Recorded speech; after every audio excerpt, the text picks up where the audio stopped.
A rape conviction at the center of a memoir by award-winning author Alice Sebold has been overturned because of what authorities determined were serious flaws with the 1982 prosecution and concerns the wrong man had been sent to jail.Anthony Broadwater, who spent 16 years in prison, was cleared Monday by a judge of raping Sebold when she was a student at Syracuse University, an assault she wrote about in her 1999 memoir, Lucky.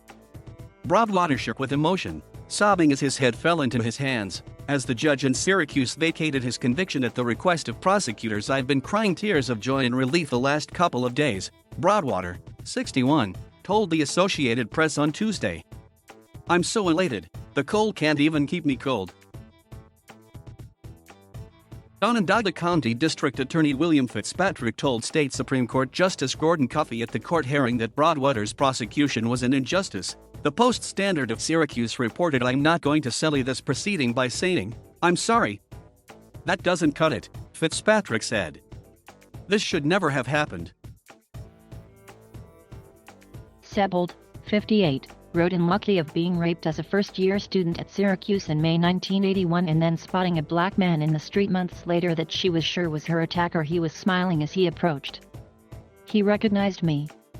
It was a stroll in the park to him. He had met an acquaintance on the street," wrote Sebold, who is white. "Hey, girl," he said. "Don't I know you from somewhere?" She said she didn't respond. "I looked directly at him. Knew his face had been the face over me in the tunnel." Sebold went to police, but she didn't know the man's name and an initial sweep of the area failed to locate him. An officer suggested the man in the street must have been Broadwater, who had supposedly been seen in the area. Sebold gave Broadwater the pseudonym Gregory Madison in her book. After Broadwater was arrested, though, Sebold failed to identify him in a police lineup, picking a different man as her attacker because the expression in his eyes told me that if we were alone, if there were no wall between us, he would call me by name and then kill me.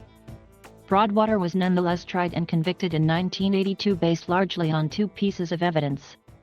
On the witness stand, Sebold identified him as her rapist. And an expert said microscopic hair analysis had tied Broadwater to the crime. That type of analysis has since been deemed junk science by the U.S. Department of Justice. Sprinkle some junk science onto a faulty identification, and it's the perfect recipe for a wrongful conviction, Broadwater's attorney, David Hammond, told the Post-Standard. Messages to Sebold seeking comment were sent through her publisher and her literary agency. Broadwater remained on New York's sex offender registry after finishing his prison term in 1999.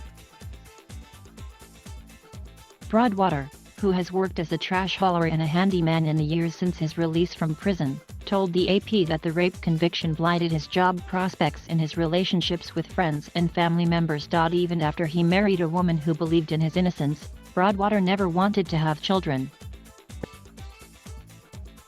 "We had a big argument sometimes about kids, and I told her I could never, ever allow kids to come into this world with a stigma on my back," he said. In addition to Lucky, Sebold is the author of the novels The Lovely Bones and The Almost Moon. The Lovely Bones, about the rape and murder of a teenage girl, won the American Booksellers Association Book of the Year award for adult fiction in 2003 and was made into a movie starring Saoirse Ronan, Susan Sarandon, and Stanley Tucci.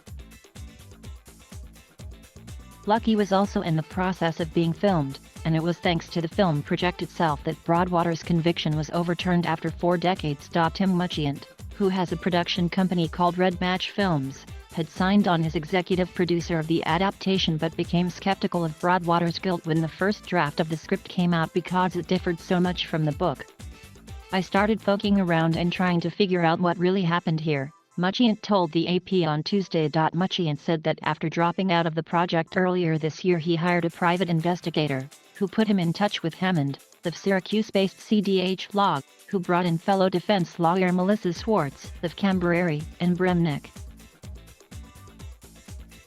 Hammond and Swartz credited Fitzpatrick for taking a personal interest in the case and understanding that scientific advances have cast doubt on the use of hair analysis, the only type of forensic evidence that was produced at Broadwater's trial to link him to Sebold's rape. The fate of the film adaptation of Lucky was unclear in light of Broadwater's exoneration. A messages seeking comment was left with its new executive producer, Jonathan Bronfman of Toronto-based Joe Bro Productions.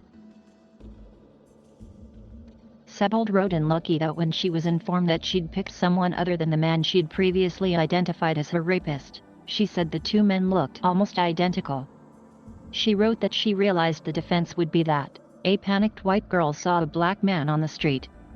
He spoke familiarly to her, and in her mind she connected this to her rape. She was accusing the wrong man.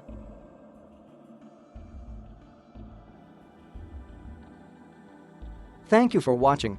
Please subscribe.